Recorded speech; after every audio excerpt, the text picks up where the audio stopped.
Forget what you think you know about American cars, because rides like the new Buick Regal GS prove you're wrong. I'm Tom Davis, and this is Life in the Left Lane.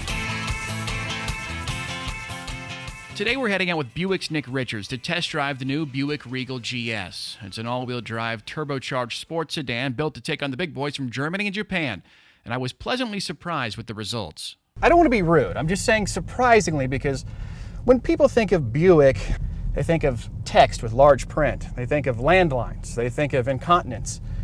What have you done? You know, the Regal is our sportiest expression. I think when you look at this vehicle is indicative of the entire Buick lineup now.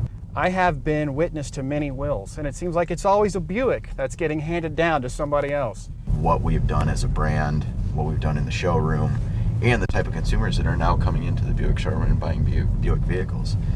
It is no longer the vehicle that is your last vehicle, as a lot of people used to say about Buick. So there is a lot of history with Buick, and there was a time period where to make the greatest vehicles. I think we're past that, and I think well, I think maybe they've always been a quality car, but they haven't been a vehicle for the world stage. It's not you don't think about taking a Buick through the Alps, you know what I mean, and enjoying the suspension and the engine and revving it out. But it's just sort of been that quintessential old American car. This, however, feels very, very worldly. Yeah, this is, it's European inspired. It started life as a Opel Insignia, which was a European Car of the Year. GM sells the Insignia in Germany and throughout Europe.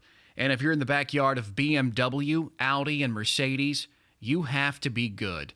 This car is literally a world away from your grandma's LeSabre. And that's the basis, the foundation for this vehicle. And then we did a lot of things from a suspension standpoint, from an interior refinement standpoint to make it a Buick. The interior's great. It's a mix of digital and analog gauges with soft surfaces and supple leather.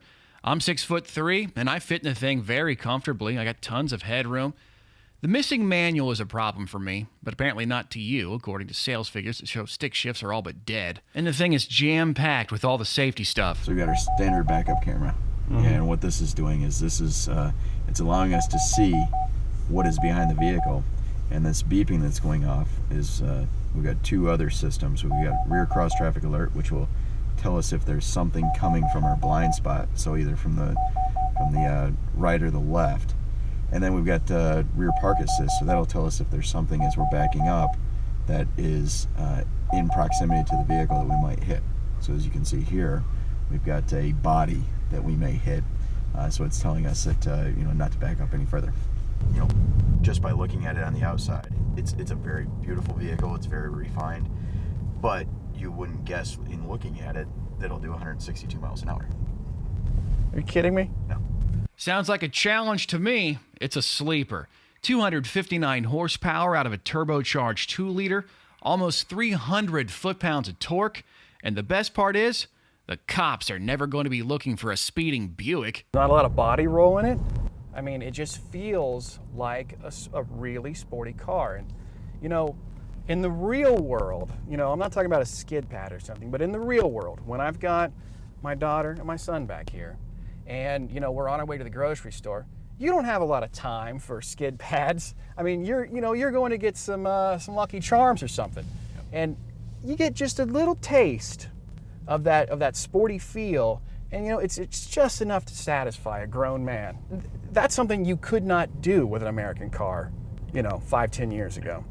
This vehicle and really the entire Buick lineup today provides something to consumers that has been missing in the marketplace for a long time, and that's this luxurious quality that's kind of packaged with a great handling, great performing vehicle. So there you go. It's good looking, it's athletic, it's solid, it's got a touch of worldly flair.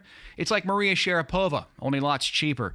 The base model starts at $29,000 and goes up from there. If you're looking for a sporty, reliable car to replace an aging German ride with mounting repair bills, test drive it. You'll like it. I did.